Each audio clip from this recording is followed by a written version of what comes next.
I takon Shkodrës, besoj unë, që në 11 maj të marrë një vendim shumë kuptimplot dhe shumë domethënës jo për mua, as për Partinë Socialiste, po për historinë e vetë.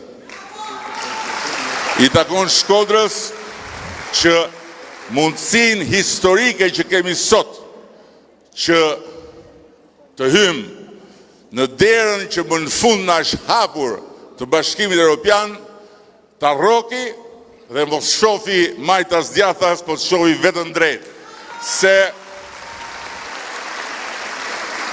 Sepse ne sot jemi thjesht forca e dur në vëndin dhe në kohën e dur. Ashtu si që ishte Partia Demokratike në mars të 1992-shit, kur shumë shqiptarë që nuk ishin me Partinë Demokratike shkun votun Partinë Demokratike, sepse ato zgjedhje nuk ishin zgjedhje për qeverinë e Radhës. Ishin zgjedhje për të ndarë të shkuarën nga ardhmja. Dhe populli shqiptar masivisht zgjodhi të ardhmen, po ashtu Shkodra masivisht duhet zgjedhi të ardhmen në 11 maj. Sepse me futjen e Shqipërisë në Bashkimin Evropian, shumë gjëra do të ndryshojnë, por unë mund të them se një gjë është e sigurt.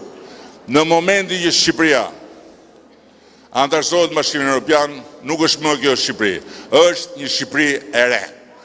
Është një Shqipëri me forca të reja. Është një Shqipëri me mundësi financiare të reja. Është një Shqipëri me aleanca të reja, me një kuptim komplet tjetër.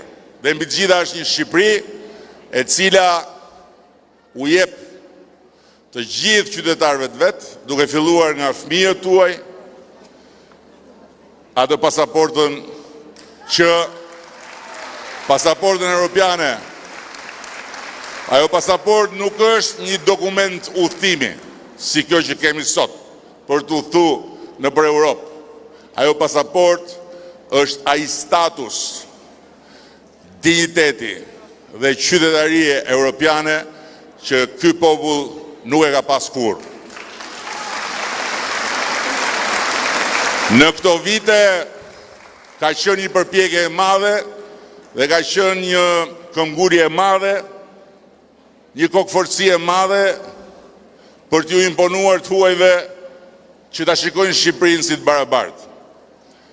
Dhe unë besoj se ja kemi dalë që Shqipëria sot, ndryshe nga Shqipëria e një dekade më parë, të jetë e respektuar, të jetë e vlerësuar dhe të jetë e besuar. Por kjo nuk mjafton. Se me gjithë se Shqipëria sot është kaq e respektuar dhe kaq e besuar dhe kaq e vlerësuar, sa në 16 maj do të zbresi gjithë Europa në Tiranë tek sheshi Skënderbej për samitin politik europian, shqiptarët nuk janë akoma të barabartë. Barazinë e plot si qytetarët e Europës, të gjithë shqiptarëve je pasaporta e Europës. Me atë pasaport, të gjithë ata që janë jashtë sot, dhe që përpiqen për dokumenta, përpiqen për leje qëndrimi, përpiqen për leje pune, përpiqen për këtë, përpiqen atë, nuk kanë nevojë më të përpiqen për asgjë. Ajo pasaport në çdo vend të Bashkimit Evropian të jep barazinë e plot para ligjit dhe barazinë e plot mundësive me çdo qytetar evropian.